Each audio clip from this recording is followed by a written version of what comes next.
So ಯಾರು ಪ್ರಜ್ಞೆ ತಪ್ಪಲ್ಲ. ಯಾಕಂದರೆ ಸಂಮೋಹನಕಾರನಿಗೆ ಗೊತ್ತಿರ್ತದೆ ನಿಮ್ಮನ್ನು ಯಾವ ಲೆವೆಲಿಗೆ ತೊಗೊಂಡು ಹೋಗಬೇಕು, ನಿಮಗೆಲ್ಲ ಸೂಕ್ತ ಮನಸ್ಸಿಗೆ ಯಾವ ಟೈಪ್ ಸಲಹೆಗಳನ್ನು ಕೊಡಬೇಕು ಅನ್ನೋದು ಇರ್ತದೆ. ಯಾಕಂದರೆ ಅವರು ಸಲಹೆಗಳು ಕೊಡ್ತಾ ಇದ್ದಾಗ ನಿಮ್ಮ ಮನಸ್ಸು ಅದನ್ನು ಅಕ್ಸೆಪ್ಟ್ ಮಾಡ್ತದೆ. ಅಂದ ಸ್ಥಿತಿಯಲ್ಲಿ ನೀವು ಪ್ರಜ್ಞೆ ತಪ್ಪೋದು ಯಾವುದೇ ರೀತಿ ಸಮಂಜಸವಲ್ಲ. ಆಮೇಲೆ ನೀವು ಶರಣಾಗತಿ ಆಗ್ತೀರಿ ಅಂತ ಕೆಲವರಿಗೆ ಡೌಟ್ಸ್ ಇರ್ತವೆ. ಶರಣಾಗತಿ ಆದರೆ ಏನು ನಮ್ಮನ್ನು ಆ ಹಿಪ್ನೋಥೆರಪಿಸ್ಟು ನಮ್ಮನ್ನು ಎಲ್ಲ ವಿಚಾರಗಳಲ್ಲಿ ಒಂಥರ ನಿಮಗೆ ಬೇಡವಾದ ಅಂದರೆ ನಿಮ್ಮ ಮನಸ್ಸಿಗೆ ವಿರುದ್ಧವಾದ ಕಮಾಂಡ್ ಎಲ್ಲಿ ಕೊಟ್ಬಿಡ್ತಾರೋ ಅನ್ನೋದೊಂದು ಡೌಟ್ ಇದೆ. ಬಟ್ ಆ ಟೈಪ್ ಆಗ್ಲಿಕ್ಕೆ ಆಗಲ್ಲ.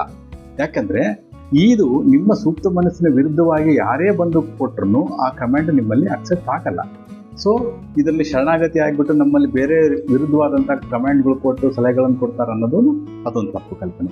ಆಮೇಲೆ ಇದು ದುರ್ಬಲ ಮನಸ್ಸರಿಗೆ ಮಾತ್ರ ಸಂಮೋಹನೆಗೆ ಒಳಗಾಗ್ತಾರೆ, ಸ್ಟ್ರಾಂಗ್ ಇದ್ದವ್ರಿಗೆ ಆಗಲ್ಲ, ಸಬಲ ಮನಸ್ಸಿನ ಇದು ಆಗಲ್ಲ ಅನ್ನೋದೊಂದು ತಪ್ಪು ಕಲ್ಪನೆ. ಇದರಲ್ಲಿ ಸಬಲ ಅಥವಾ ದುರ್ಬಲ ಅನ್ನೋದು